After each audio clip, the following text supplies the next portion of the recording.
Então ficou assim, os Magalhães assassinaram o Capitãozinho, o Manuel Lopes de Barros, e o Francisco mandou assassinar o fundador de Serra Talhada. Eles eram muito ligados à família Pereira, eram talvez aparentados, eu não sei, e iniciou-se essa questão. Isso é uma coisa do início do século XIX, uma coisa muito antiga, muito antiga. Há também questões de terra envolvendo a família Pereira e a família Carvalho, com documentos da inveja, ali questão de terra. Que diz que aqui no sertão os principais motivos de questão era menino, mulher, cachorro e terra. Era o principal motivo de questão, né? Então tem essa questão também com uma Carvalho e um Pereira lá da Fazenda Inveja, lá de São José do Belmonte, mas essa história do assassinato do Capitãozinho precede isso aí, né? Isso aí os autores, como Luiz Wilson, por exemplo, ele cita esse caso como o início da questão dos Carvalhos com Pereiras, que se estendeu até a primeira metade do século XX. Né? Foi que culminou, inclusive, essa questão do Carvalho com Pereira, com o assassinato do Padre Pereira, e através disso veio o cangaço de Senhor Pereira e, consequentemente, substituindo o Senhor Pereira por pedido dele, Lampião. E Luiz Padre, no caso, também, né? Luiz Padre era filho de Padre Pereira. Do Padre Pereira. Uhum. O Lampião, ele adentra no cangaço devido propriamente a essa questão entre Pereira e Carvalho, né? Olha, ele já praticava alguns delitos, no caso, né? É dito que ele já praticava delitos em Nazaré do Pico, alguma coisa. É interessante que há um relato, quem falava isso era a tia Clarite. Quando ele era muito pequeno, uns 9 anos, 10 por aí, eu não lembro se foi Cantidiano ou se foi o Major Valgueiro. Ele foi dar água, beber água e, como diz o sertanejo aqui, se arranchar. Sim. Numa cacimba. E chegou lá, estava um menino.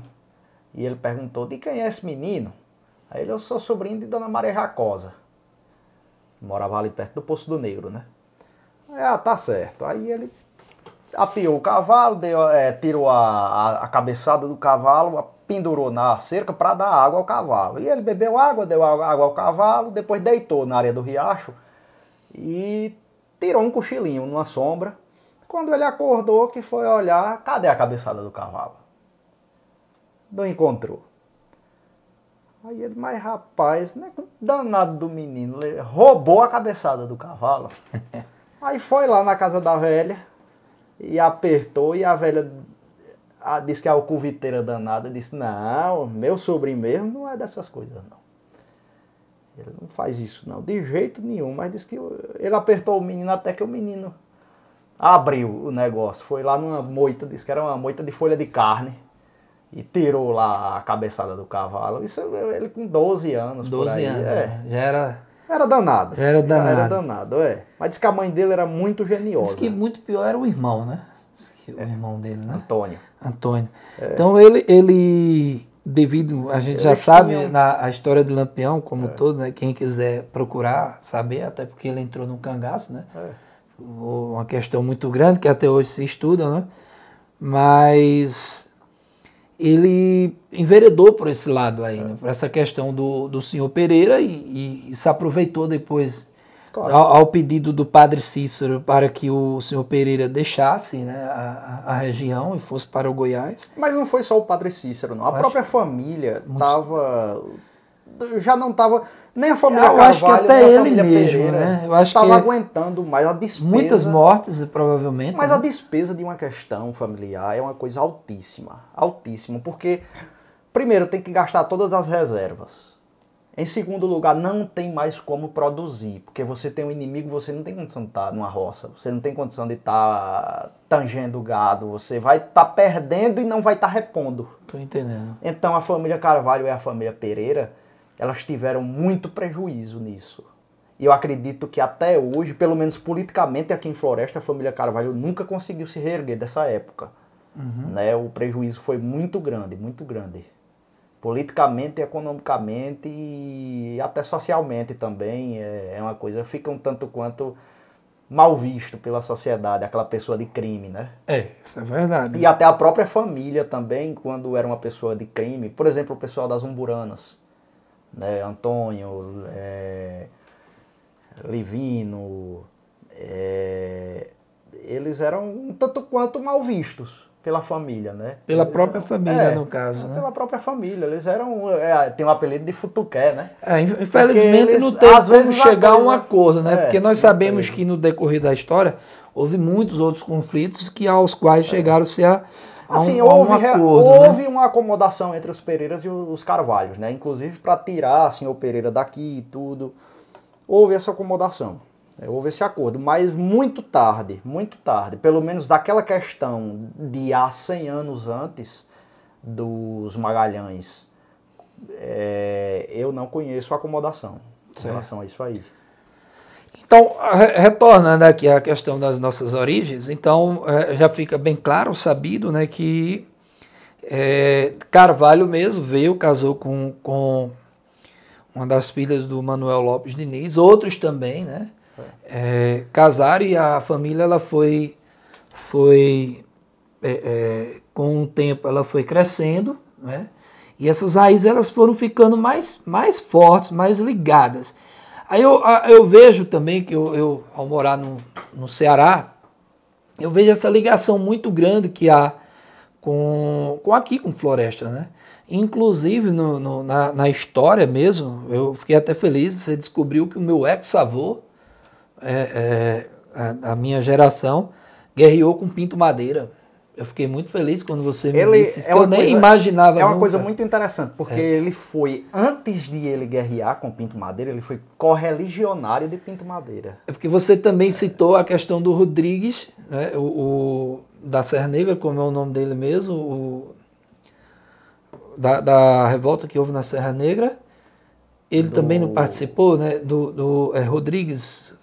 Luiz Rodrigues da Cruz. Ele também participou da rebelião de Serra Negra. O Luiz Negra. Rodrigues da Cruz, ele era o quê esse que, como é o nome desse mesmo, que é ex-avô? É ele. O Luiz Rodrigues da Cruz. Ele que participa do... Ele também participou da rebelião de Serra Negra. Aí veja como eu acho estranho. O meu ex-avô, o nome dele é Luiz Rodrigues da Cruz. Não tem nada com Carvalho. E como é que ele é Carvalho? Ele era um cara formidável, é um cara que, eu costumo dizer, se eu pudesse voltar no tempo para conhecer alguém, eu voltaria para conhecer o Capitão Luiz Rodrigues. Mas ele era Carvalho, no caso? Não. Ele não era Carvalho. Então, ele é ex-avô, é uma coisa que eu não consigo compreender. Olha, é o seguinte, ele saiu de Portugal, ele é do final do século, ele nasceu já no finalzinho. Então ele casa com alguém da minha descendência que vem de lá, a minha, a sua, a nossa. Ele casa com uma neta de Manuel Lopes Diniz, com a filha do Coronel do Brejo, Manuel Lopes Diniz. Então ele tem nada a ver com Carvalho. Não. Já os filhos dele, que serão o bisavô, enfim, os que vêm depois, que tem a descendência dele e a descendência de Carvalho de outro lado. Né? Ele saiu de Portugal, parece que a família, alguma coisa, se envolveu numa questão lá em Portugal, e ele veio para cá como clandestino nos porões de um navio. Nossa. E instalou-se lá em Salvador,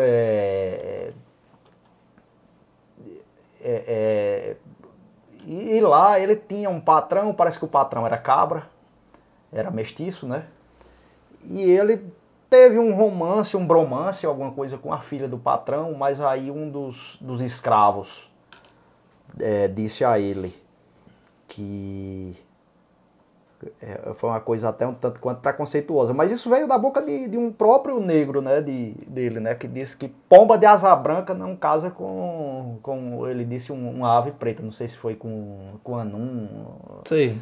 Pomba de asa branca não casa com isso não. Você vá para a panela d'água que lá você acha uma moça para casar. E foi isso que ele fez. veio de Salvador para cá e aqui casou-se com uma das filhas do Manuel Lopes Diniz Júnior, que é o Coronel do Brejo. Coronel do Brejo. É. E aí um dos filhos dele, o Manuel Salvador da Cruz, ele foi o fundador da Fazenda Água Branca e também compôs a primeira Câmara Municipal de Floresta, o Manuel Salvador da Cruz. Ele então... Que é teu antepassado. Que ele é meu antepassado também, no caso. É, Manuel Salvador da Cruz. O Manuel Salvador da Cruz pelo lado do Rodrigues da Cruz, né? É, e também da neta de Manuel Lopes Diniz. Né? Ah, tô entendendo, agora eu tô entendendo.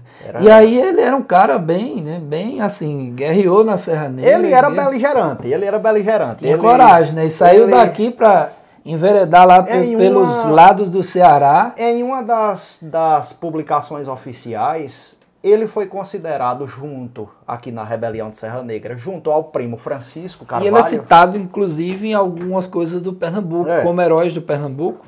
Não sei, né? não. Mas aí ele é dito, pelo menos na Revolução Praieira, ele é dito inimigo da Constituição.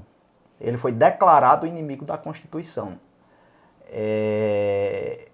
Em 22, ele chegou a ser preso, né, por deserção. No caso, 1822. Sim, 1822, quando estava tendo a Revolução.